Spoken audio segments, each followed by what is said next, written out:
Hey guys, how are you doing? Okay, so for today's video, let me show you an absolute disaster case, okay? So it's like an all-on-four disaster, but technically it's not all-on-four because it's not Nobel Biocare implants. These are cheap, useless implants which someone has placed, okay? So here's the case, and this guy actually called me up because his front teeth on his implant denture had broken off.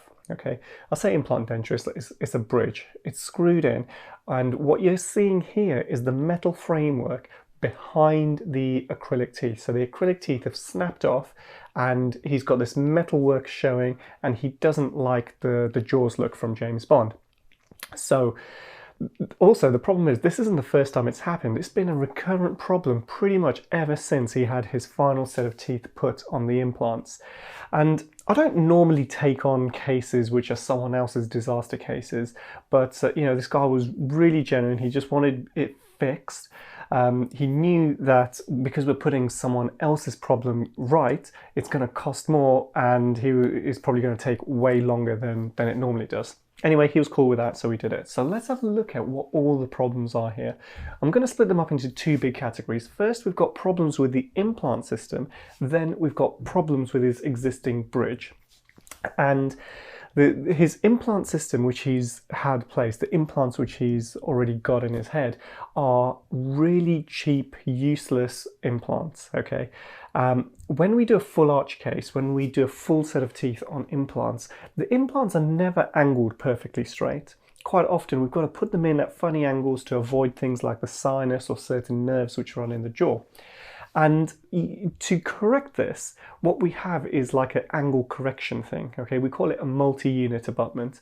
And this essentially screws into the implants so that all our screw channels are pretty much parallel or within about 15 to 30 degrees of each other. And that's how we get a full arch, a full set of teeth, which fits onto a whole bunch of implants, which are all at funny angles, and it's all screwed in.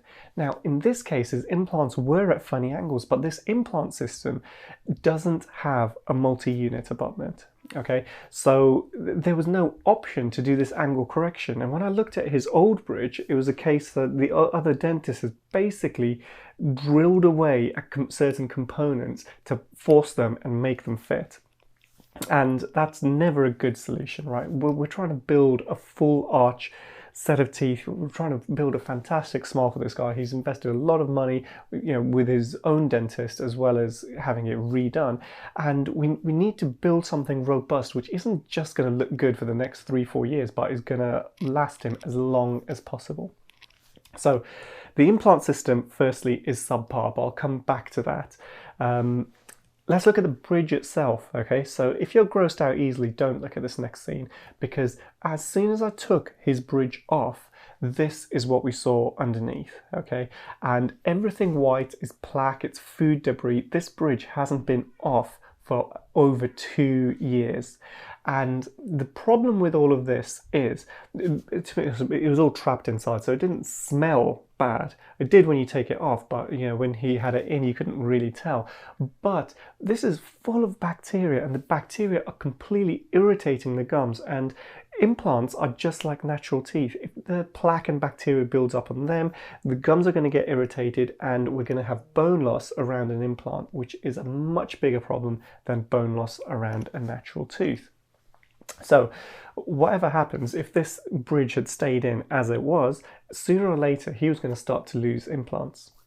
Now, I had to think, okay, first of all, what's the first thing that we're going to do? And I knew this treatment was going to take a bit of time, so I adjusted his current bridge. I just took a drill to it and flattened everything off so that he was able to clean underneath it. Okay, so for me, that was really, really important.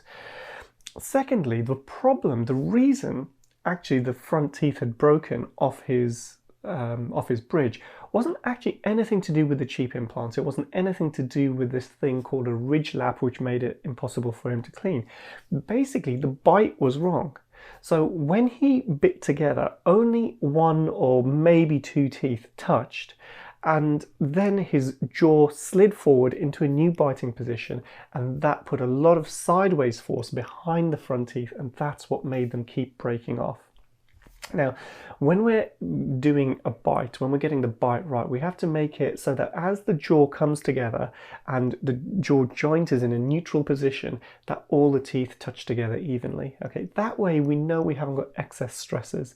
But all the stuff that I've spoken about, the only reason he came in was that his bite was wrong. Anyway, we kind of stuck his teeth in, and we had to flare them out forward so that he wouldn't keep catching them when he talked and when he ate stuff. But even doing this is a temporary fix, and every couple of weeks he was giving us a call because it just kept on breaking. Okay, there's very little that we can do as a temporary measure. Anyway, I digress.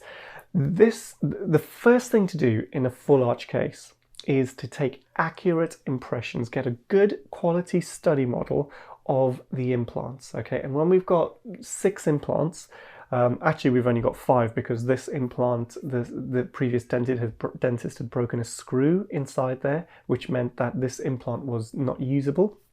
So anyway, we've got the 5 good ones, and then we need to put posts inside all of these implants and accurately take a mold. Okay, when I'm talking levels of accuracy, we've got loads of dental materials available to us, and we've got sort of cheap impression materials which we use for just whitening trays and stuff which isn't really that critically important to be accurate. And then we've got stuff which is like super expensive, which needs to produce the most accurate model, and for implants we use that. Now, because this is a cheap crappy implant system, it doesn't even have good quality what we call impression posts, which is a metal thing which sticks inside the implant and lets us take a mold of it.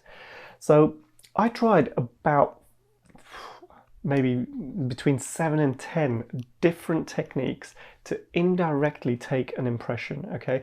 Whereas with a good quality system, this would have been done in 1 appointment. This was between 7 and 10 appointments, all 2 weeks apart, just not being able to get an accurate impression. Anyway, we went through the whole process and I got what I felt was a pretty accurate impression, and we had the metalwork built. Okay, so we needed a fresh metalwork to go into all of these implants, and it came back and the metalwork didn't fit. Okay, my best efforts to indirectly take a mold to get a good quality study model had failed. So I just wasted a whole load of money getting that done. I can't charge a patient anymore for this, that's not fair. So I just took it on the chin, we cut up the old metalwork, and the good thing was now we had something solid that will screw into the implants, be it all in pieces.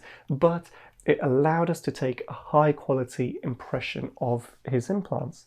Now, by this stage, his gums are looking a lot healthier, you can see here. And once we've got a good quality impression of his implants, it's actually pretty plain sailing. So we do our temporaries, we make sure the bite is good, we make sure the aesthetics are excellent, and then we can move on to our final restoration. But do you remember I said all the implants are coming out at funny angles and there's no angle correction? So we used a Cretec bar. Okay, so this is a 3D milled bar. I think it's made in Germany or somewhere, and they've got these angle correction screws which totally saved the case. Right, it saved the life. Essentially, if the implants aren't parallel, these screws are kind of like a ball and socket joint. So you put the driver in and it doesn't need to be a straight axis, all right? They kind of screw around corners effectively. But what this lets us do is bring all the screw channels inside, because the screw channels which go into all of the implants, if they're on the outside of the teeth, it's a cosmetic disaster. I cannot make that look natural and make it look good. It will always look like a brown mark on the teeth, and that's going to destroy the overall look of this whole smile. So we use these angle corrections and amazingly we ended up getting what we call a screw retained final bridge. Okay, this means if there's ever a problem in the future, it's just easy, undo the screws and the whole thing comes off. We can see exactly what's underneath it.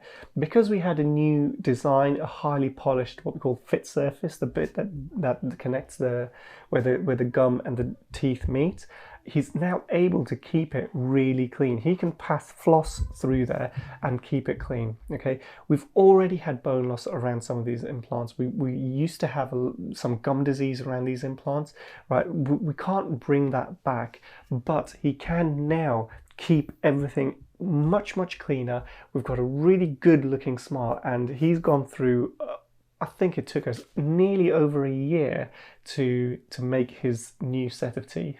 Okay, so occasionally people email me. They say, "Hey, look, you know what? I can get this really cheap in some place," and these are the kind of horror stories that I see. Okay, I don't know what anyone else is using. If you're having this kind of stuff done, go to someone who's really well known for it and highly respected for it. Yeah, you'll pay more, but you'll end up paying much more if stuff doesn't go right elsewhere.